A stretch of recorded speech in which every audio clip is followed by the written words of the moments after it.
Саламатсыздарбы, урматтуу корей тилин үйрөнүүчүлөр, корей тилин сүйүүчүлөрү. Мына бүгүнкү сабакта биз мурун бул эмне, бул кийим дегенди үйрөнсөк, бүгүн ошол сабакка дагы бир жолу силерге мисалдарды жазып түшүндүрүп беремин.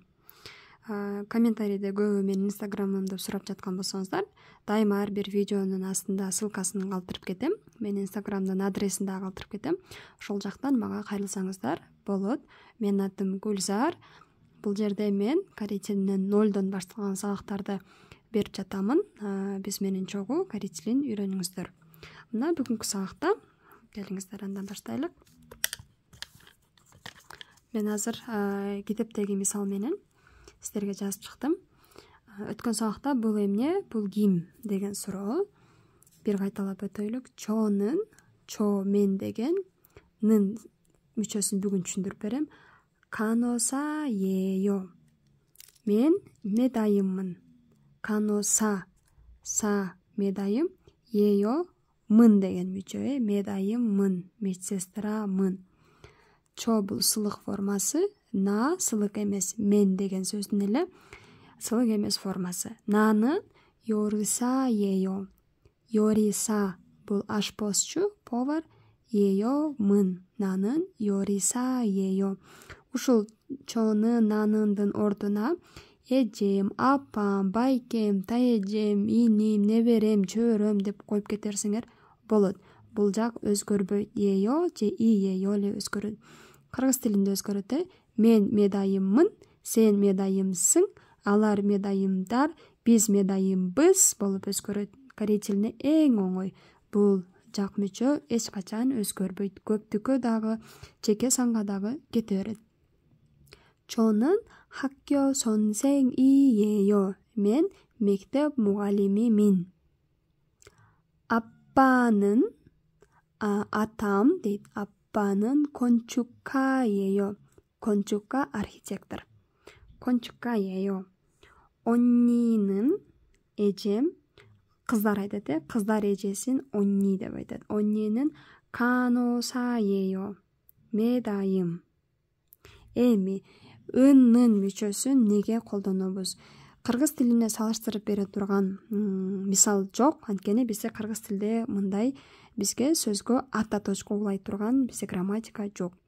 Бул зата точко, ата точко гана уланып, аныктама жазыңыздар мына бош жерге, уланып сөздүн ээси кылат. Бизде мисал үчүн мен медайыммын десек, мектеп окуучулары жакшы түшүнөсүздөр. Мен деген сөздүн ээси медайыммын баяндоочу болуп калат. Бул жерден азыр кичине түшүнбөшүңүздөр мүмкүн. Ошентсе деле конспект жазып кете бериңиздер. Анткени алдыда узак, чоң, узун сүйлөмдөрдү жазганда ушул ыннын эмнеге уланганын түшүнөсүздөр. Азыр эстеп калыңыздар. Ата точ, зата точко уланып, сүйлөмдү негиз кылып көрсөтөт. Ошол сөздү негиз кылып көрсөтөт.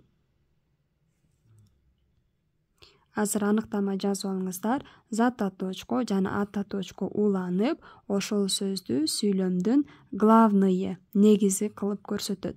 Мына бул жерде 언니는 간호사예요. эжем медайым, ким медайым. 언니는 болду, ким. Кыргыз тилинде улабайбыз. Эжем медайым деп эле кете беребиз. Корей тилинде мына кыргызчадан айырмаланып, эжем дегенде именно дал ошол эжем деген сөзгө коюлушу керек. Ошол эжем медайым экенин көрсөтөт. Сөздү ушул сөз главный ушул жердечи. Бул жерде азыр бир эле сүйлөм турат. Биз кийин тексттерди окуганда дагы маанисин терең түшүнөбүз. Жана ыннынды качан коебуз деген суроого жооп, ким, эмне деген суроого жооп берген сөздөргө уланат. Ким, эмне деген суроого жооп берген сөзгө уланат. Мына бул жерде 제 친구는 축구 선수예요. Менин досум футбол спортчусу. Футбол ойнойт же болбосо. 축구 футбол, сонсу спортсмен. Ким футбол ойнойт? Бул жерде сөздүн негизи ким? Менби же менин деген сөзбү? Мен главныймынбы бул жерде же досум жөнүндө сөз кетти аба? Ким футбол ойнойт? Досум. Көрдүңүздөрбү? Чонунга бул жерде коюлган жок, анткени бул таандык сөз менин деген болуп калды. А бул жерде мен болгон үчүн чонун болду да, таандык эмес бул жерде, жөн гана мен. Менин досум ким? Досум футбол ойнойт, футбол спортчусу. Кийинки сүйлөм Уринин 학생이에요. Ури деген биз, ким? Окуучу. Биз окуучубуз. Көрдүңүзбү? К 여자는 대디기 аял 우리 이모예요. 이모 деген тайже деген, 대디기 аял биздин тайжебиз же менин тайежем. Ким тайже? 대디기 аял 여자는. Байкадыңыздарбы, эгерде пачим жок болсо нын уланат, пачим бар болсо бул жерде чонун деген бизе чонун болгон жок, чонун келди. Так, пачим бар болсо нын, пачим жок болсо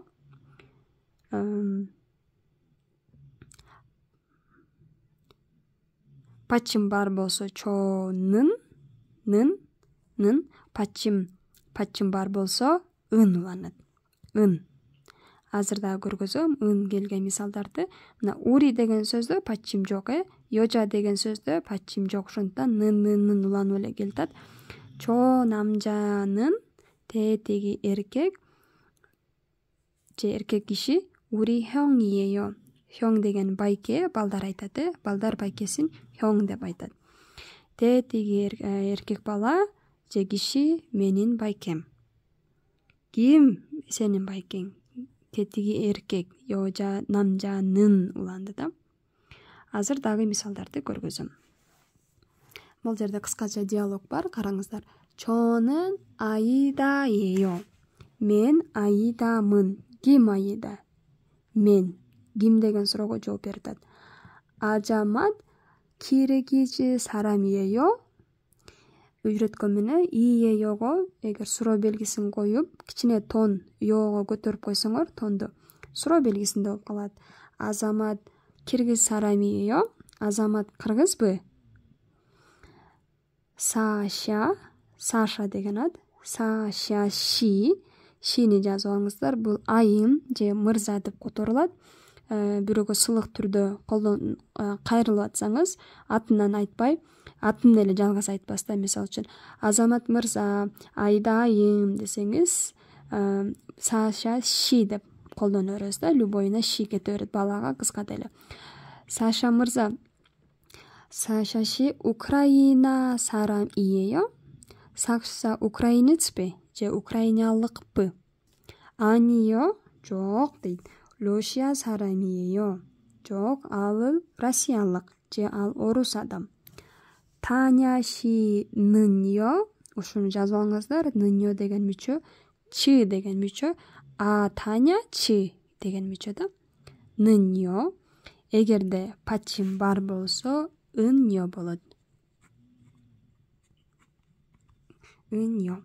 ныньо, ыньо. Таня ныньо. Таня айымчы? 고려인이에요. 고려인 деген бул Кореяда эмес, мисалы үчүн Россияда, Кыргызстан, Өзбекстанда ошол жактарда төрөлгөн этникалык кореецтерди 고려인 деп атайт. Кыргызстанда төрөлгөн кореецтер бар болсо, ошолорду 고려인. Хангук сарам деп үйрөнгөнбүз өткөндө, хангук дебейт, 고려인 деп аташат. Танячы, Таня айымчы? Ал этникалык кореец. Бакыт онун ара 사람이에요? Бакыт кайсы өлкөлүк же кайсы жактык, кайсы өлкөнүн адамы? Кажакы 사람 맞아요? Ушул жерде жаңы сөз жазып алам. Мажайо деген туурабы деген. Жооп бергенде деле ушул мажайо менен эле жооп беребиз. Не, мажайо, ооба, туура. Көрдүңүздөрбү? Корей тили аябай жеңил. Биз кыргызчада туура бы деп мүчө улайбыз да, а корейчеде үн эле өзгөртүп коет. Мажайо, туурабы? Не, мажайо, ооба, туура. Бакыт кайсы өлкөлүк? Казакпы? Ооба, туура. Түшүнүктүү болдубу? Анда эмесе, кийинки сабакта көрүшкөнчө.